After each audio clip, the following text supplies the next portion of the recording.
Hola, ¿qué tal? Muchas gracias por seguir en este curso sobre la institucionalización de los sistemas políticos. Antes de comenzar, quiero felicitarte por estar tomando este curso. Para la formación política es muy importante que la gente conozca realmente sus instituciones, pero también conozca la lógica de por qué se han llegado a esas instituciones.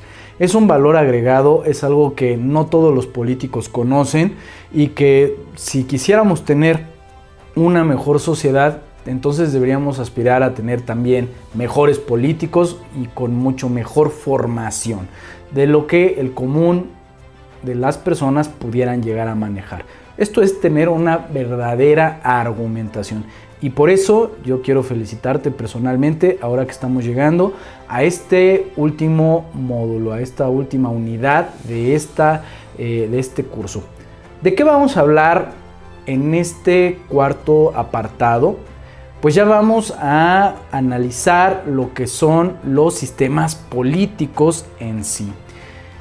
Como ya vimos en todas las unidades anteriores, pues hemos estado hablando de cómo es que las sociedades modernas configuran estos entes llamados organizaciones, se van precisamente organizando estas sociedades que después, cuando estas organizaciones adquieren estabilidad y valor, pueden llegar a ser consideradas instituciones. Ya también dijimos que no solamente las organizaciones son instituciones, sino también los documentos que generan procedimientos, sobre todo cuando son reiterados y valorados por una sociedad, como son las constituciones y demás reglamentaciones jurídicas que dan orden a una sociedad, a un sistema político, como ahora lo veremos. Entonces, ¿qué vamos a hablar en esta cuarta unidad? Pues vamos a hablar primero de los sistemas políticos en general. Segundo, vamos a hablar sobre el sistema político mexicano. Y en un tercer lugar, para concluir, vamos a hablar sobre el enfoque organizacional en la política y la administración pública. Entonces vamos con calma, prepárense agua, té o café y vamos a entrar al primer tema. Vamos a hablar entonces de los sistemas políticos en general. Hay grandes teóricos sobre las teorías de los sistemas, pero quizás el más importante es Ludwig von Bertalanffy, quien es el que más habla alrededor de cómo se constituyen los sistemas, ¿no? Entonces hablamos de que hay diferentes tipos, hay sistemas matemáticos, hay sistemas biológicos, pero en el caso de los sistemas políticos tienen este componente especial que tiene que ver con la complejidad humana y es efectivamente el uso del poder.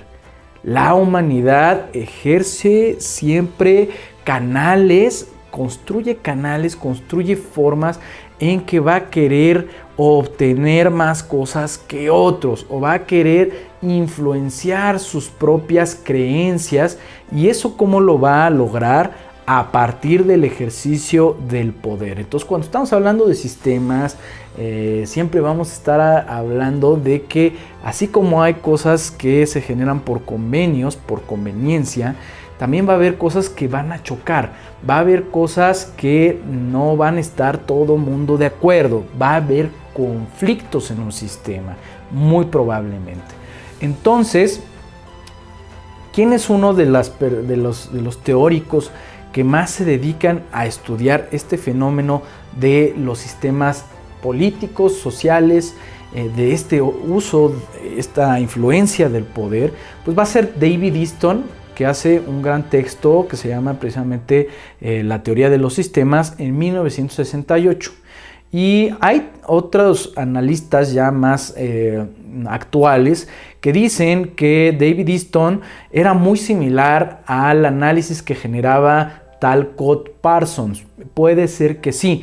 La crítica que se le hace a Talcott Parsons es que es muy complicado de leer, así casi de complicado como este curso, ¿no? Realmente Easton es un analista mucho más claro, mucho más específico a la hora de darnos a entender qué es un sistema político.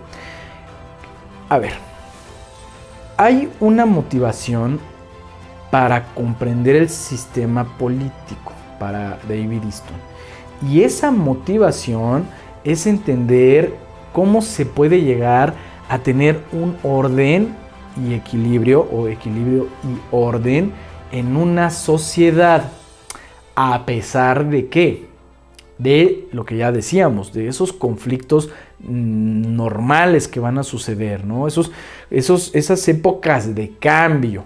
Entonces también se parece mucho a esto, a la tesis que veíamos de Samuel Huntington. ¿Qué es lo que pasa en estas sociedades donde sus grados de institucionalización son menores que en las sociedades más modernas, de más tradición secular? Es decir, que ya han pasado todas estas otras etapas donde había creencias de que la religión también era pues bastante fuerte, y bueno, ahora estas sociedades creen más en la ciencia, ¿no? ¿Qué es lo que va a pasar en estos diferentes sistemas? Pues que muchos de ellos van a colapsar, no van a encontrar ese orden y ese equilibrio que se trata de buscar. Pues ¿por qué va a suceder esto? Esta es una de las grandes preguntas. Porque el sistema no está bien configurado o ha tenido problemas en sus fases de instrumentación y de institucionalización. Ahora, David Easton concibe la política de una forma específica. Él dice que la política es una distribución autoritativa de valores. Con esto vamos a dejar en claro que con autoritativa es un término que no tiene una traducción exacta al castellano, en inglés es authoritative, ¿no? Entonces, algo que es autoritativo no quiere decir que sea autoritario. Más bien, el término de autoritativo o autoritativa, cuando se trata de la distribución de los valores, quiere decir que la sociedad acepta que esos valores son vinculantes. Cuando decimos que algo es vinculante, quiere decir que va a tener una repercusión, se va a generar una obligación de algo, ¿no? Puede ser un contrato social en el caso de las personas que aceptan sus obligaciones, pero también están deseando tener ciertos derechos, ciertos privilegios por parte de una sociedad. Entonces, repito, para David Easton la política es una distribución autoritativa de valores. ¿Cuáles son esas dos características muy específicas de los sistemas políticos? Bueno, son dos, ¿no? El primero es que va a ser interdependiente y el segundo es que va a tener una unidad funcional. Con interdependiente nos estamos refiriendo a que dentro del sistema va a tener una serie de relaciones. Las organizaciones que lo compongan o los individuos que lo compongan este sistema político no van a ser totalmente autónomos. Van a tener entonces una serie de relaciones que los va a llevar a tener interacción. Van a tener que juntarse para lograr ciertos fines, o van a tener que juntarse para bloquear ciertos fenómenos, aunque muchos de estos actores o no se conozcan bien o incluso tengan animadversión. Entonces estas relaciones pues también pueden ser bastante, como pueden ser positivas, pueden llegar a ser negativas cuando estamos hablando de que se esté frenando a propósito un bien social. Es un ejemplo. En el segundo aspecto, estamos hablando de que los sistemas políticos tienen una unidad funcional. ¿A qué se refiere esto? Que en teoría al menos un sistema político va a tener ciertos objetivos definidos por una sociedad. Entonces va a generarse todo un sistema para llegar a que se cumpla con esas metas o con ese objetivo, y para eso es que va a funcionar. Por eso es que se decía que tiene una unidad funcional. Entonces, dentro de ese sistema va a tener ese propósito, esa función de pues tratar de generar acuerdos, tratar de generar insumos, tratar de generar bienes colectivos o tratar de generar potencias militares, dependiendo de cada objetivo que tenga una sociedad en específico, es como se va a moldear su sistema político, su sistema de organizaciones. ¿Qué es lo que hace David Easton para que esto que nos está diciendo tenga una lógica? Pues genera un modelo. Ahora lo vamos a comentar. Este modelo que David Easton propone en su primer texto, que viene a ser el de 1953, nos va a decir que existe una caja. Esta caja se va a denominar sistema político. En este sistema político, este gran motor de la sociedad, van a entrar, va a haber un ambiente que va a rodear esta caja, ¿no? Y es todo lo que ocurre afuera de ese sistema político. Entonces, en este marco de instituciones, que es el sistema, esta caja que tenemos adentro todas las organizaciones y los individuos que tienen un cierto poder o influencia en determinados aspectos de la sociedad, van a recibir inputs que vienen a ser tanto demandas sociales o van a ser los apoyos también, ¿no? Cosas que van a venir del exterior que van a ayudarle a ese sistema político. Entonces, todos esos inputs, estas cosas que van entrando, se les llama también insumos, ¿no? Una vez que entran a ese sistema político, esta es la gran magia del sistema, y por la simplicidad que implica, es que es un sistema como si fuera una lavadora. Entonces entra la ropa sucia o entra una demanda y va a tener todo un mecanismo adentro, un mecanismo institucional, un mecanismo de organizaciones que van a tener vínculos dentro de ella, que van a pasar a ser todo un ciclo. Por eso decíamos que era como una lavadora, ¿no? Porque van a ser un ciclo adentro en el cual van a tratar de generar una respuesta, y esas respuestas se traducen en exumos o outputs. Entonces van a complementar esta parte de la lógica de que entra una demanda y se va a tener al final, ya que pasó por el sistema, una solución.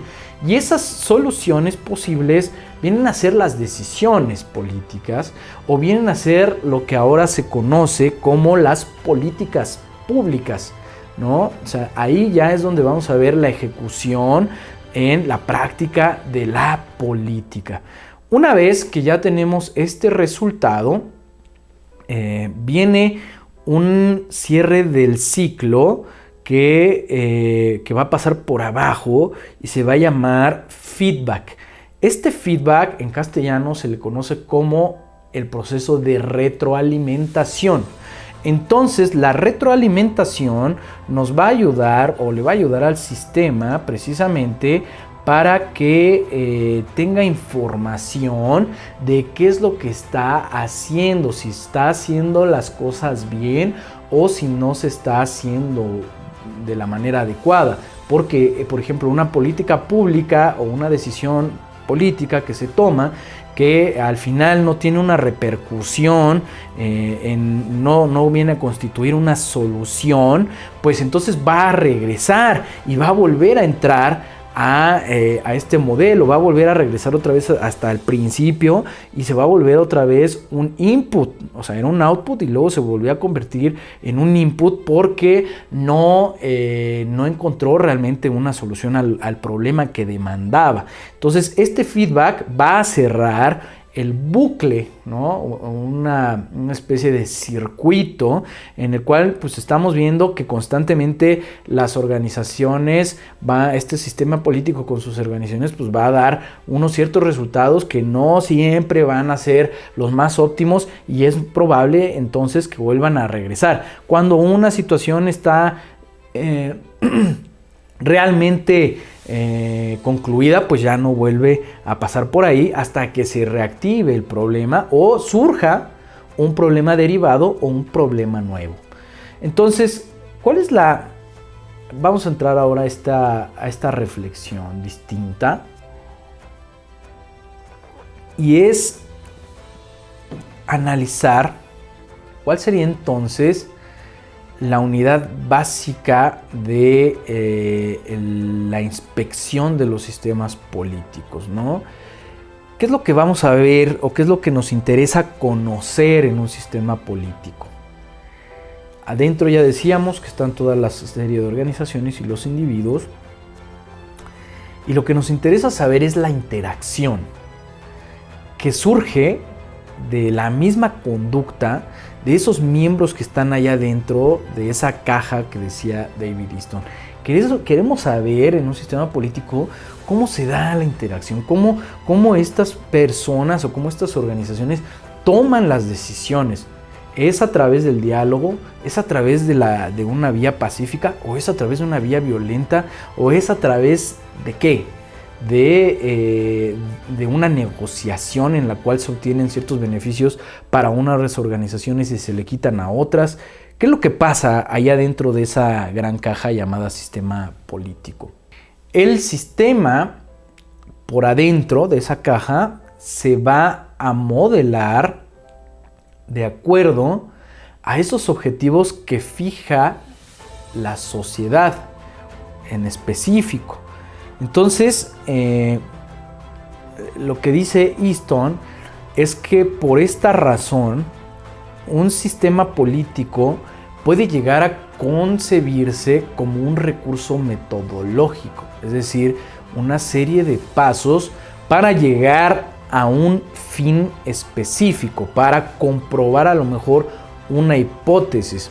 Y cuando estamos hablando de los objetivos que finca la sociedad, estamos hablando de que pueden ser muy disímiles. No es lo mismo los objetivos en este momento del Estado mexicano por quizá reducir la desigualdad, que en el caso de China, que es más específico y dice: yo quiero eliminar la pobreza a tantos años, ¿no?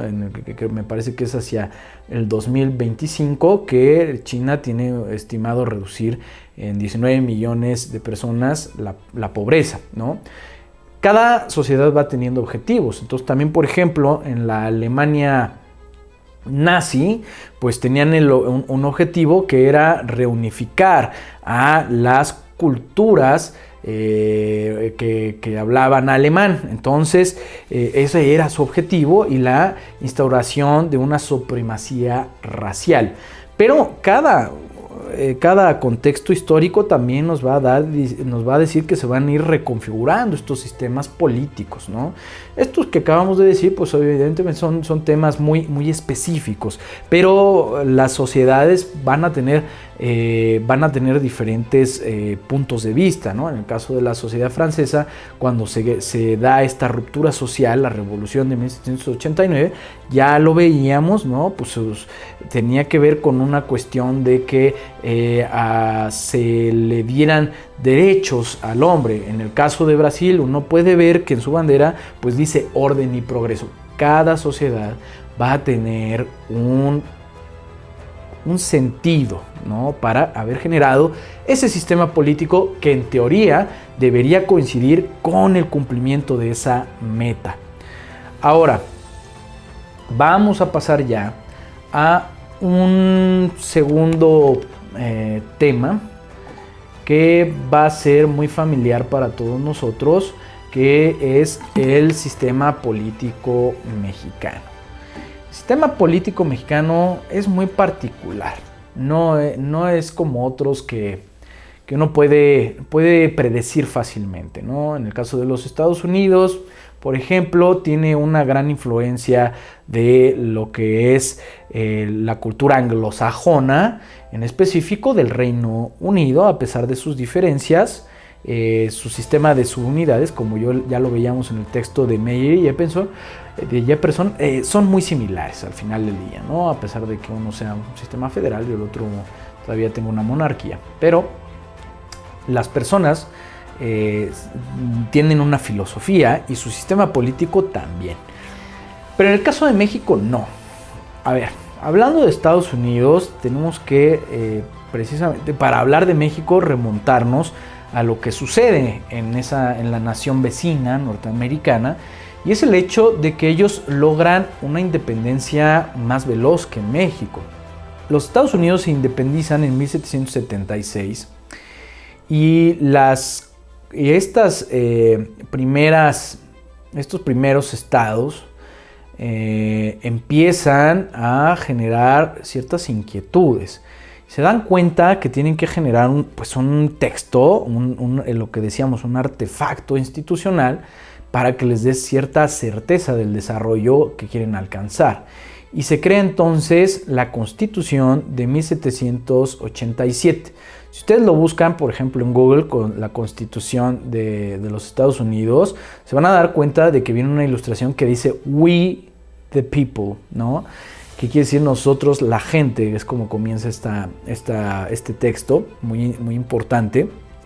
Y en esta Constitución se finca dos aspectos muy importantes.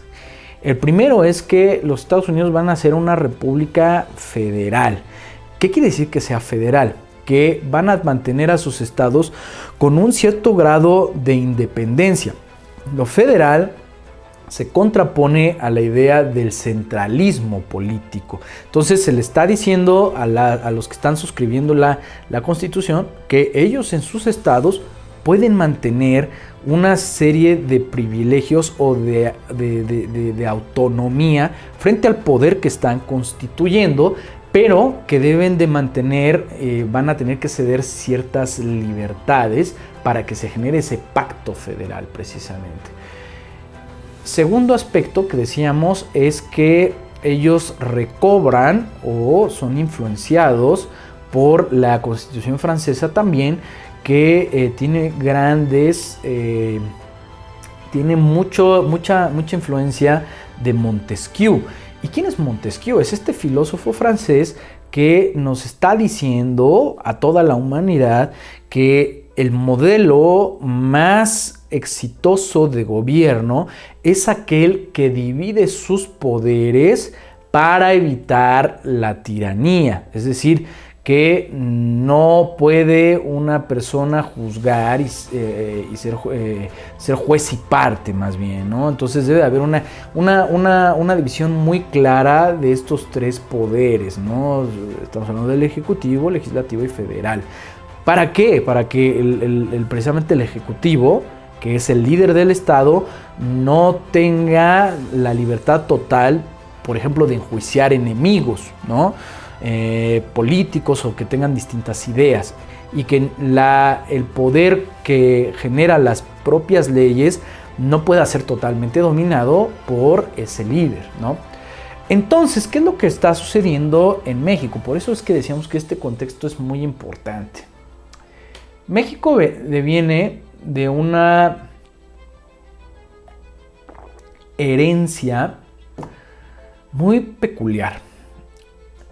Cuando se logra la independencia, que es hasta entre el 21 y 23 en realidad, 1821 y 23, se da porque Iturbide pues, termina traicionando a la corona española, y entonces él consolida la revolución de independencia y se corona como el primer emperador pero el primer emperador mexicano, Agustín I.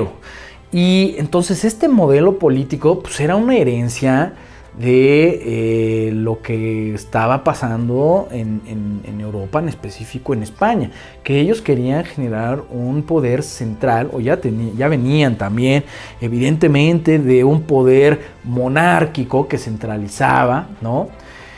Y entonces se crea este híbrido hacia 1824, después de que derrocan ya a Iturbide, incluso lo asesinan, ¿no? Cuando regresa de su exilio. Pero en 1824 se crea esta Constitución mexicana, pues que tiene una influencia de un sistema federal, pero con muchos aspectos centralistas. Y eso es hay que decirlo, eso es una disfunción, ¿no? Entonces había mucha gente que pues, sí quería un pacto federal que se pareciera a los Estados Unidos, pero también había muchas fuerzas políticas interiores que no entendían realmente el sistema federal y que tenían además mucho miedo de que las localidades, es decir, los estados, se volvieran muy independientes y que en algún momento fueran un blanco fácil para que hubiera un periodo de reconquista o que llegara una nación diferente, como Francia en ese momento era una amenaza, o Inglaterra también era una amenaza, y que pudieran entonces intentar apropiarse de esos territorios. Incluso los mismos Estados Unidos también constituirían una amenaza en ese proceso, ¿no? Entonces, en esa resistencia, pues se crea la Constitución de 1824 y pues se copia este sistema federal de los Estados Unidos y también se copia el modelo de Montesquieu, ¿no? En el cual decíamos que hay los tres poderes. Y en específico, esta Constitución de 1824 dice literalmente que pues el supremo poder de la nación va a recaer en estos tres poderes, ¿no? En un legislativo que curiosamente se va o más bien muy al estilo de otros países europeos, occidentales, que se va a dividir en dos cámaras, ¿no?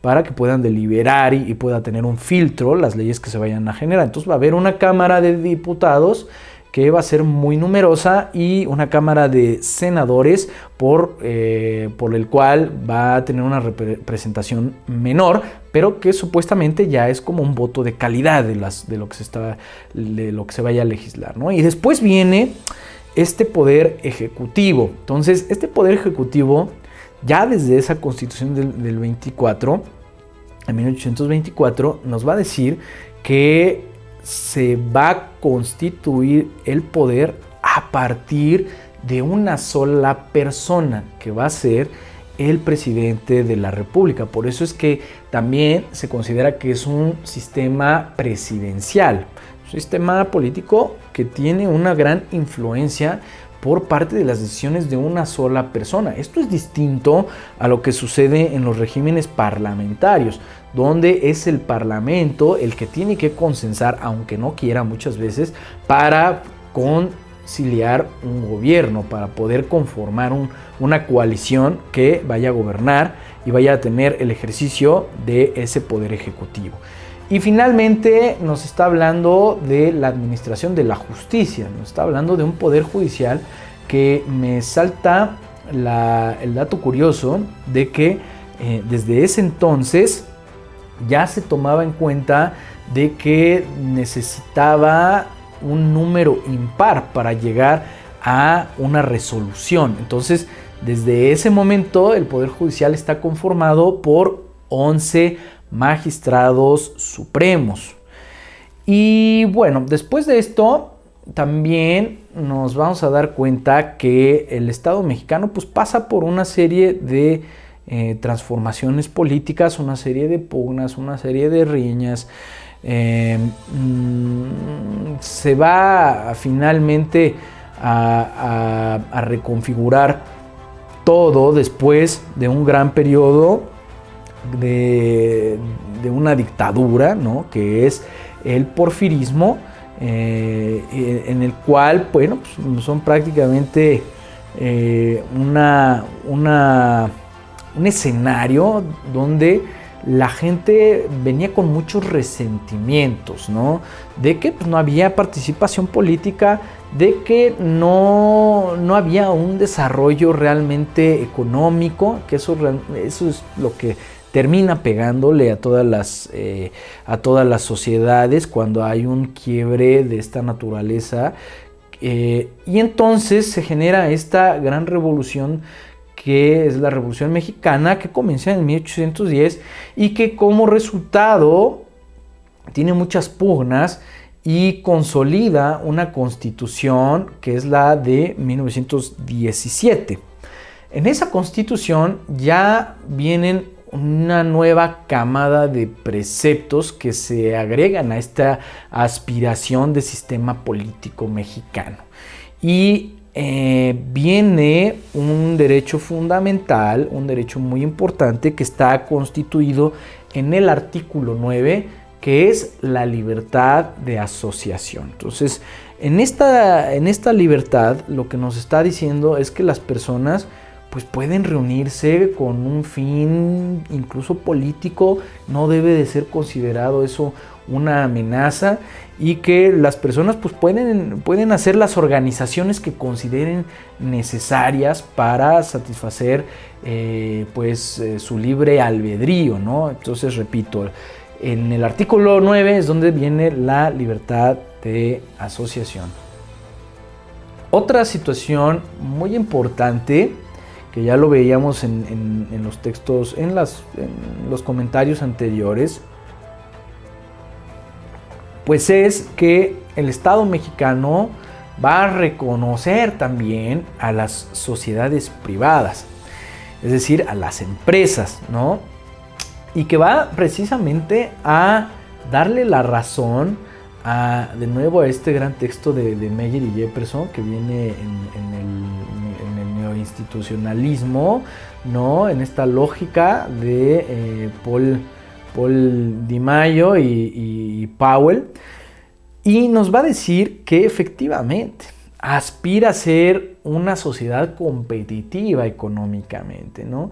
Entonces, en el artículo 25 de esa Constitución de 1917 se va a tomar en cuenta el derecho de las personas a generar sociedades privadas que puedan obtener usufructo, que puedan obtener un capital, que puedan generar trabajo, que puedan generar riqueza. Todo eso, esa otra parte de las instituciones privadas, va a estar contenido en ese artículo 25 constitucional. Ahora, no menos importante es analizar cómo esta constitución, cómo los mexicanos se han determinado que va a garantizar que la sociedad mexicana, esta República Federal, pues tenga un sistema de renovación política. Entonces, existe el artículo 40 constitucional, donde claramente se dice que es una república representativa y democrática. Entonces, el sistema para poder cambiar al poder, o sea, suena un poco reiterativo, pero el sistema por el cual más bien se va a cambiar el poder va a ser la metodología de la democracia, ¿no? Es decir, quién gana en las urnas. Y ya viene mucho más detallado todo lo que tiene que ver con la cuestión de los partidos políticos y el sistema electoral, que en este caso, si estamos hablando de que es un sistema político, estamos hablando de que el sistema electoral es un subsistema de ese gran sistema político. Y entonces en el artículo 41, repito, artículo 41, es donde nos va a hablar de los partidos políticos y de cómo se va a organizar también el INE. Entonces allí nos va a decir precisamente de que los partidos políticos pues son entidades de interés público y que por lo tanto van a necesitar la ayuda del Estado a través del gobierno para que tengan determinados insumos, es decir, que tengan una economía que les permita la subsistencia a pesar de que ellos no recolecten lo suficiente. Vienen mucho más aspectos, pero repito, es el artículo 41 donde nos está hablando del esquema de este subsistema electoral. Ahora vamos a hablar sobre los grandes hitos históricos, los grandes cambios que ha tenido este juego de poder, ¿no? Mucha gente va a confundir, esto hay que aclararlo, mucha gente va a confundir el sistema político con el sistema electoral. Y no son la misma cosa, ya decíamos. El sistema político es esta caja, es esta lavadora, ¿no? Que ahí tiene una serie de instituciones y genera ahí un resultado. Pero el sistema electoral es algo que está adentro de esta gran caja y es un subsistema, es algo que está adentro, es un dispositivo que va a dar una respuesta específica de las necesidades de esa sociedad. Entonces, ese sistema pues diseñó un sistema político que durante muchos años fue bastante carente, no tenía mucho detalle en su elaboración.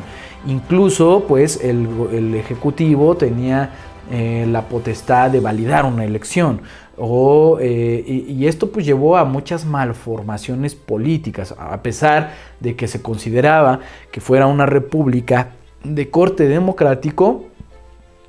Pues ya en la práctica se veía que tenía muchas deficiencias, ¿no? Entonces es en esta reforma de 1977 donde se le intenta dar más representación a fuerzas políticas distintas a ese gran partido político hegemónico que ejercía un poder centralista y que pues prácticamente era el sinónimo de el gobierno. Entonces este gran poder hegemónico pues tenía una influencia muy insalubre, hablando sistémicamente, que influenciaba tanto al poder judicial pero también al poder legislativo, porque tenía todo el control y pues obviamente el poder ejecutivo. Entonces solapaban estos poderes y no podríamos estar hablando de que fuera una república realmente democrática en esos términos. Pero con esa reforma del 77 empieza a haber más pluralidad, empieza a haber nuevos partidos y nuevos representantes que a través de este esquema de plurinominales van a empezar a poder colarse en las cámaras y a poder alzar la voz, a poder poner temas dentro de la mesa del ámbito político. Y ya es prácticamente con la elección de 1988, ¿no? Hubo otras reformas, me parece en el 86, pero que se amplía también, por ejemplo, se amplía la edad, ¿no? La gente a los 18 años va a poder votar, cuando antes se hacía hasta los 23, 25 años, y además que fueran gente que estuviera casada con estas condiciones, pero no, en el caso de la gente que tenía 18 años, pero ya no. En 1988 se da esta gran campaña de Cuauhtémoc Cárdenas que pone en evidencia esto que decíamos, estas malformaciones de ese sistema político hegemónico, ¿no? Y pues se dice que hubo un fraude, algunos teóricos no defienden esa tesis, pero lo que sí sucedió es que hay un gran conflicto postelectoral y hay un gran reclamo de una parte muy importante de la población que está diciendo: este subsistema electoral y en general el sistema político está padeciendo algo. Hay algo que no nos está funcionando bien. Y entonces, a través de estas deliberaciones que se generan con los nuevos políticos que están ya representados en la Cámara, y con mucha gente que además tenía un perfil de ser buenos organizadores y ser también buenos oradores, es que se crea una reforma que es súper importante, y es esa reforma que en 1990 da como respuesta la creación del Instituto Federal Electoral. Si podemos decir que hay un hito histórico que sobresale de todos, va a ser esa reforma de 1990. ¿Por qué? Porque se suprime esta comisión que se encargaba por parte de la Secretaría de Gobernación de organizar las elecciones, y se vuelve entonces ya no un ente que estaba manipulado totalmente, sino que se genera uno nuevo que tiene una autonomía, que ya no va a depender de la decisión del presidente. Y esto es un hecho porque empieza a haber mucho más competición política. Entonces, viene otra reforma después que, bueno, en este lapso entre 1990 y 1996 ocurren otras reformas. Hay cosas importantes, por ejemplo, se crea la propia credencial, que en otros países se le llama carné, para identificarse con una fotografía que validara que la misma persona que estaba yendo a votar pues coincidía su nombre con la persona que uno estaba viendo. Entonces eso también es importante. Pero en 1996 se crea otra reforma que le da una equidad mínima a los partidos para que puedan competir. Entonces viene a presentarse ya una fórmula en la que a los partidos se les va a dar una dieta. Es decir, un dinero por parte del gobierno específico, dependiendo de su nivel de votación, que les va a asegurar que, aunque no les vaya bien a lo mejor en la siguiente elección, pues van a tener un colchón para poder sobrevivir, ¿no? Y esto va a llevar, esta reforma del 96, a que en 1997, pues bueno, el PRD, otro partido distinto al partido de Estado, que era el PRI, entonces llegue a gobernar la Ciudad de México, cuando el Partido Acción Nacional, el PAN, pues ya había experimentado el tener que gobernar algunos de los estatutos. Ya había una expresión política pujante, y es hasta el año 2000, ya esto lo conocemos en una historia más reciente, que el Partido Acción Nacional, en una alianza con el Partido Verde, por cierto, pues alcanza la presidencia de la República. Entonces este es un nicho también bastante importante, ¿no? Que al final el presidente ya cambia de colores, pero sigo insistiendo, el hito histórico es 1990, donde hay un ente regulador que organiza las elecciones autónomo a la presidencia. Entonces, después vienen en el 2007 otra reforma, que es la equidad en los medios de comunicación, para que todos tengan un tiempo regulable, ¿no? Un tiempo equitativo. Y en 2012 viene otra reforma de menor peso, que también será importante, que es la que se reincorpora la posibilidad de registrar candidaturas independientes. Con esto cerramos esta parte del enfoque organizacional en la política, en el sistema político mexicano. Y vamos a hablar ahora ya de lo último, ¿no? Que es esta cuestión organizacional en la administración pública actual, que son las cosas que estamos viendo, de cómo está funcionando este sistema aquí en México. Y nos vamos a dar cuenta que primero vale la pena señalar que hay un texto muy importante, que es el de David Arellano Gaut en 2010, que viene en un compendio también de Merino, y nos dice algo muy importante. A ver, las organizaciones, regresando a estos temas, están compuestas por intereses y por valores, y se van a considerar como criaturas públicas. Esto es muy importante. Entonces estas criaturas públicas van a tener también una serie de actitudes, van a tener una serie de comportamientos,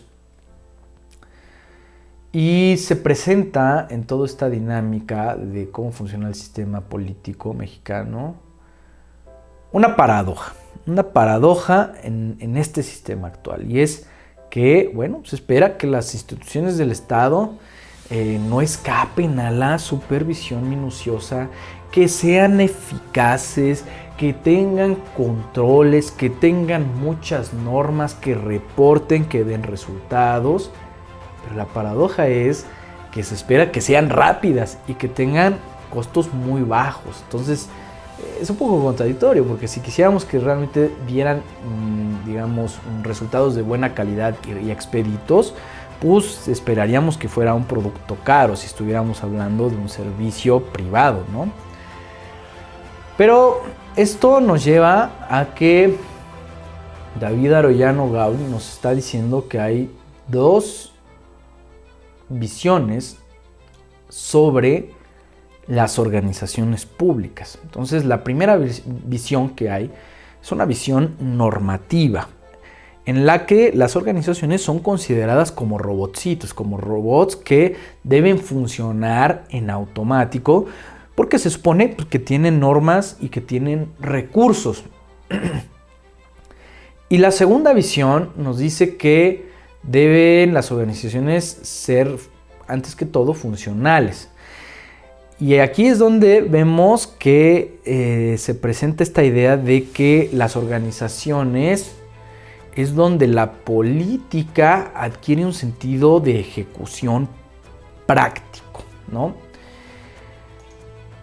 Ahora, una característica muy evidente en los sistemas democráticos es que se va a tender a racionalizar todo. Ya hablábamos de esta sociedad racionalizada. ¿Y cómo se va a racionalizar todo? A través de un montón de reglas, de procedimientos cada vez más específicos que van a intentar que estas organizaciones se comporten de una manera. Pero ahora, además, se quiere que las personas que están adentro de las organizaciones también tengan una serie de parámetros cada vez más específicos de conducta. Y eso lo que dice David Arellano Gaul es que nos ha llevado a una esquizofrenia social. O sea, esto de estar poniendo normas absolutamente para todo, incluso para pedir permiso para ir al baño, ya es una cuestión esquizofrénica, ¿no? Entonces, vamos a ver que en esta evolución, nos hemos dicho ya antes que va a haber muchas disfunciones en los sistemas políticos, ¿no? Se ha dicho en esta tesis de la esquizofrenia social que lo más importante en una organización pues, son las relaciones formales, ¿no? Es decir, lo que está formalmente en una norma. Sin embargo, y este ha sido el error, esta es la gran crítica que hay sobre el sistema político mexicano, es que existe siempre una serie de relaciones informales. Pero en el caso de México, en específico, no tienen un balance. ¿Qué sería lo óptimo?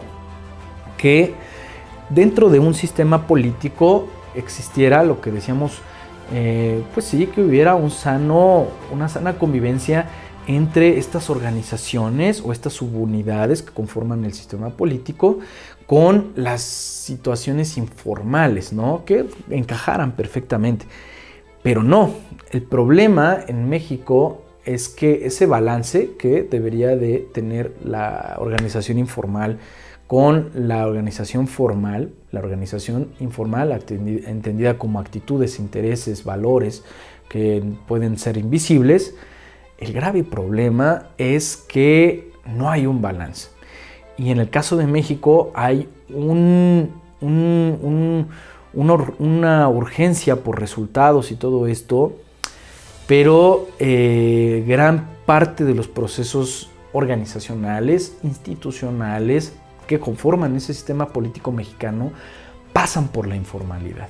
Y ese es el grave problema, porque no podemos verificar que los resultados que se han prometido en las campañas, que los partidos o los candidatos han ofrecido. No hay todavía esos aspectos de transparencia que queríamos alcanzar en otros contextos, ¿no? Entonces, ¿cuál es la gran conclusión a la que llegamos de esta unidad, de esta cuarta unidad? Incluso también de todo este curso. Bueno, pues lo primero que hay que ver es que los sistemas políticos constituyen la forma en que las sociedades van a procesar o van a intentar procesar esas demandas y esos objetivos, ¿no? Y van a tratar de generar respuestas. En específico, en el caso del sistema político mexicano, vamos a ver que estas contradicciones de la formalidad y la informalidad vienen de una crisis de identidad, ¿no? Y esto ya tiene que ver con cuestiones un tanto filosóficas que quedan muy bien plasmadas por otros autores, no yo, ¿no? Como Octavio Paz, por supuesto, gente muy importante, que nos dice que, pero ya en materia institucional, pues somos un híbrido entre ese centralismo ibérico monárquico, paternalista, estos sistemas paternalistas, pero con esta gran influencia del federalismo norteamericano, ¿no? que hablaba de otro tipo de libertades y de que las subunidades o de los individuos deberían de cobrar una relevancia política mayor en la participación de esta sociedad, pero que entonces no sabemos realmente qué hacer, ¿no? Seguimos siendo bastante víctimas de este proceso histórico y no hemos tomado la decisión de dejar de ser esas víctimas, ¿no? Entonces el presidencialismo, en el caso de México, pues se ejecutó, no como en Estados Unidos, ¿no? Donde las subunidades eran lo importante y el presidente pues era una figura que al final tenía nada más un peso casi simbólico al principio, ¿no? Eran las personas las que decidían, pero en el caso de México no. Este presidencialismo se ejecuta a rajatabla. Entonces, ¿qué es lo que sucede? Este sistema político mexicano tiene altibajos, tiene momentos donde es un poco más democrático y luego tiene momentos donde es bastante autoritario, tiene estos climas organizacionales que van y vienen. Entonces, cuando estábamos hablando de que México tenía un legislativo que tenía muchas fuerzas políticas representadas de una manera más o menos proporcional, que se iban a tercios, todas estas cuestiones, que se tenían que negociar las leyes, ese era un momento donde se tenía que haber dado prioridad a que otras instituciones que no fueran la figura presidencial hubieran crecido, es decir, se necesitaba un parlamento fuerte o una cámara de diputados fuerte, un legislativo fuerte, pero también se necesitaba darle más garantías de autonomía a el poder judicial para que realmente se hubiera cumplido con esa tesis de Montesquieu de que hubiera poderes realmente constituidos y autónomos. Entonces, como estas transiciones no se han dado, llega el momento en que la historia mexicana marca que a veces el presidente vuelve a cobrar más poder que en otros contextos históricos. Y esto para las otras instituciones reguladoras autónomas, que incluso también puede ser considerado el INE, pues son momentos peligrosos porque si no hay esos equilibrios, pueden romperse los contrapesos y estaríamos en una franca desinstitucionalización del cometido democrático.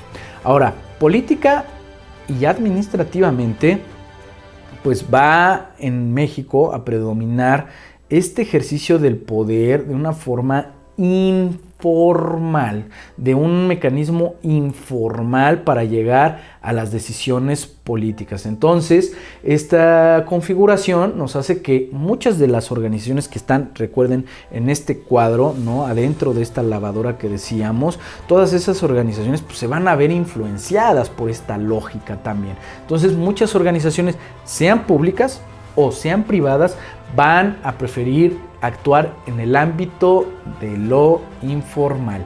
Entonces, ¿qué es lo que les toca a ustedes como políticos, como gente que se está formando en la ciencia política? Pues no solamente es entender estas teorías, es darse cuenta de que hay grandes pendientes en este proceso de institucionalización de la política mexicana. Nos queda mucho trazo para poder realmente definir los objetivos que esta nación quisiera llegar a tener.